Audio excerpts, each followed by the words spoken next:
Hey folks, thanks for tuning in today. What would I do without you? The purpose of this video is to bring you some light entertainment as always, and a little bit of breaking news about Shaun Attwood and his sidekick. So as you can see by the title of the video, first of all, Shaun Attwood has in fact, according to himself at least, been questioned at a local police station and charged with a criminal offence. Not only that, the questioning officer was a child protection officer for some reason. Again, this is according to Mr. Attwood's own telling of the incident, so it may be another prank, perhaps, but we'll look into it in a moment. So we're going to cover that, and we're also going to talk about the aforementioned sidekick threatening to pay me a visit for daring to talk about him and Mr. Attwood. So very nice, normal behaviour there.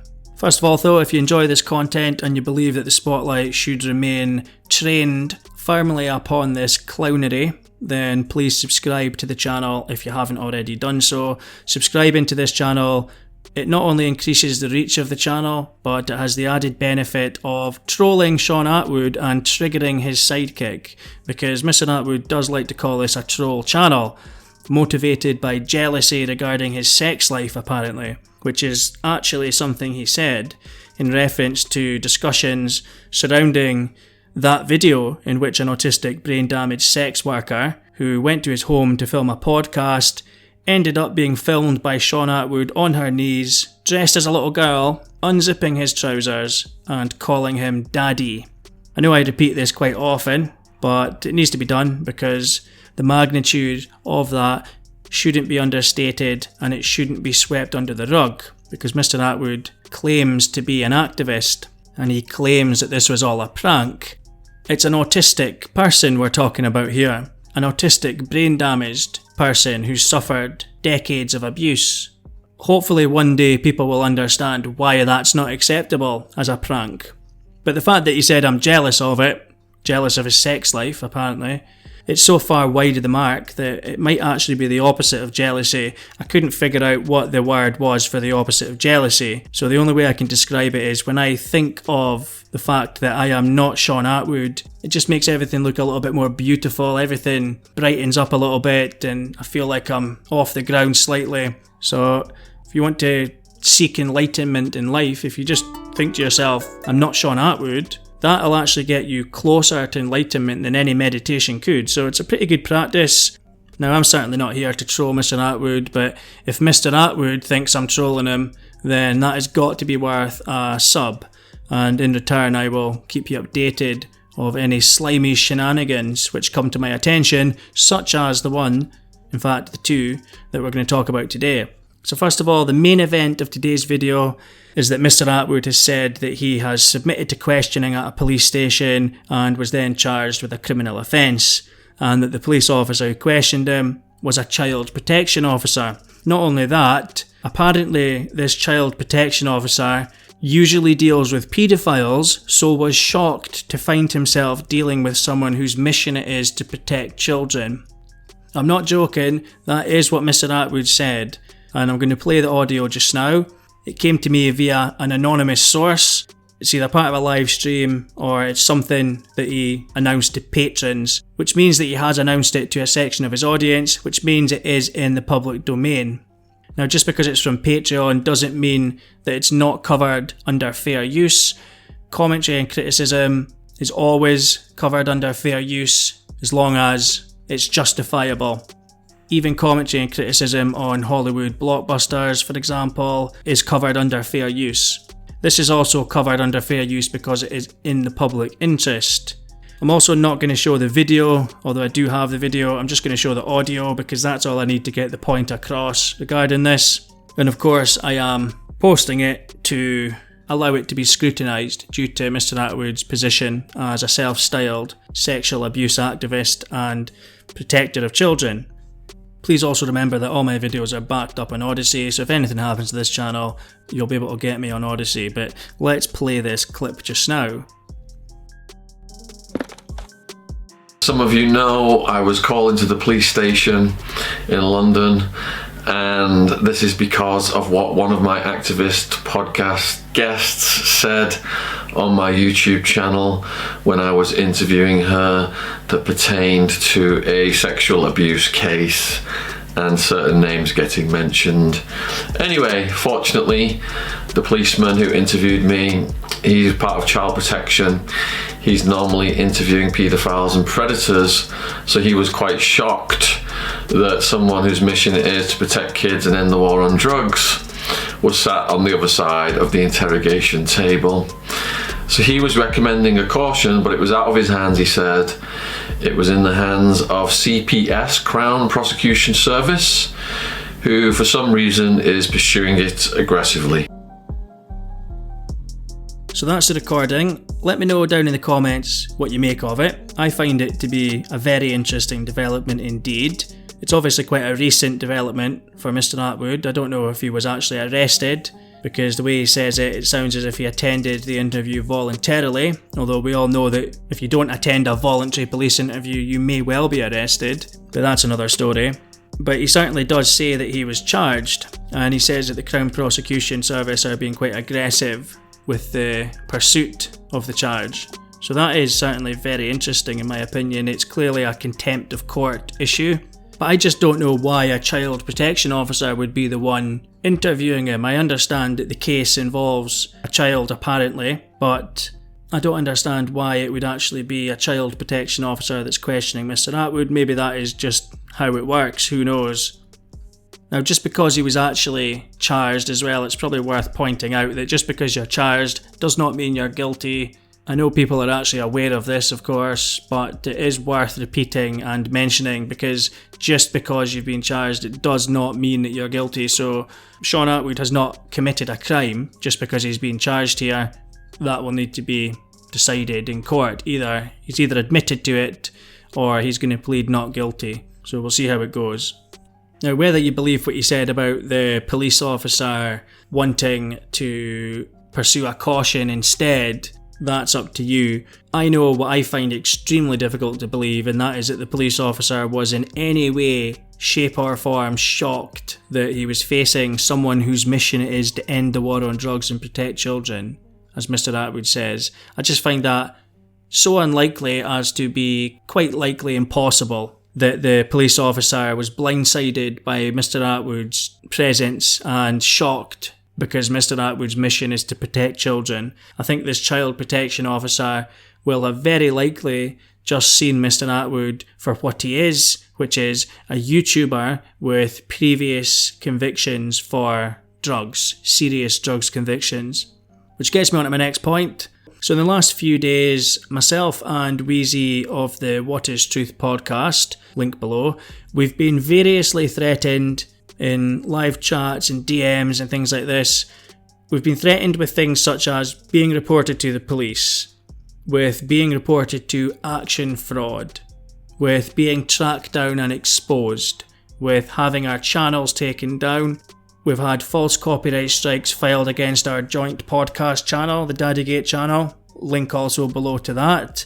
And I've also been accused of selling Class A drugs to children. All this for talking about this murky situation and things that are linked to it. And you wonder why certain other people on YouTube have made their excuses and bowed out of talking about Mr. Attwood. It's actually hard to blame them for doing that. But all these threats are coming from one person, not Mr. Attwood himself, but Mr. Attwood's cameraman, a wedding photographer who goes by the username Underground on YouTube. I don't know whether he's doing this on behalf of himself or on behalf of Mr. Attwood. So I'm not saying that Shaun Attwood sent him to do this, but it certainly does bring new perspective to remarks that were made earlier in the year from certain people who said that everyone who goes up against Shaun Attwood has an army of horrible creatures coming after them before long. And even that person himself has stopped talking about Shaun Attwood now. But as I say, this is actually coming from Shaun Attwood's sidekick, Underground, so it may just be that Underground has decided to do all this off his own back because he's upset and feeling emotional about the whole thing.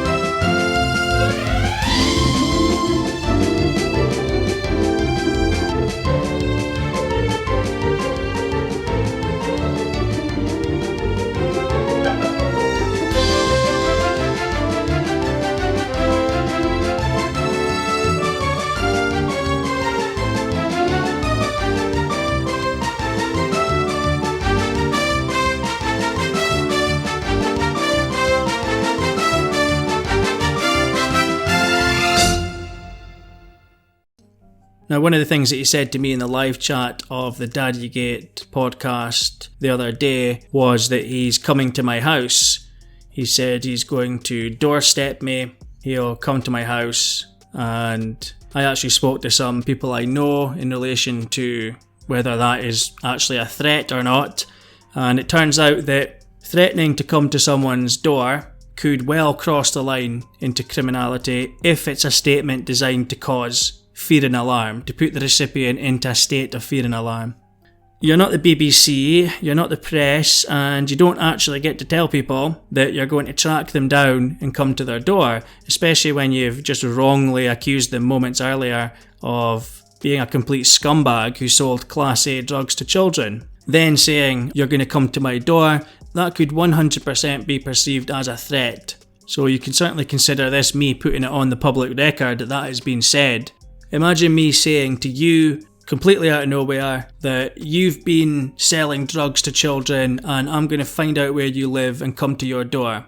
That doesn't sound like anything other than a threat. There doesn't seem to be any legitimate reason to be saying that. And the funniest part is, Underground has actually said that he's called the police on Wheezy. So the guy is just all over the place. It's the moral high ground 1 second, and below the belt shots the next, intimidation attempts the next, back to the moral high ground, claiming that he's getting bullied the next second. The guy's all over the place, and it's not normal.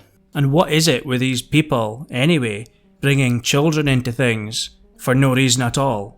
I mean, the accusation of selling drugs to children is a clear and deliberate smear, and I'll get into it in a second as to why it's a smear. But Underground, first of all, he's claiming that I'm a crack and heroin addict in his mid-40s who got 6 years back in 2018 for selling drugs in Aberdeen. Now, this is based on a news article, which I'll link below so you can read it for yourself. And by all accounts, the guy's quite well known in his local area. So I find the whole thing quite funny because obviously, if I did have that kind of lifestyle, if I had that kind of background, I would just claim I was reformed and make videos about it. That's the way to get somewhere on YouTube these days. But as it stands, unfortunately for me, and unfortunately for Underground, I've got no criminal record whatsoever. Unlike Underground's friend, boss and mentor, Shaun Attwood, who has a lengthy criminal record, as we previously mentioned, whose rap sheet mentions drug dealing and also mentions minors. This is also a guy who casually mentions being questioned by child protection police officers. So for Underground to come out with Chancellor sold drugs to children, that's just flinging shit from their own corner onto others to see what sticks.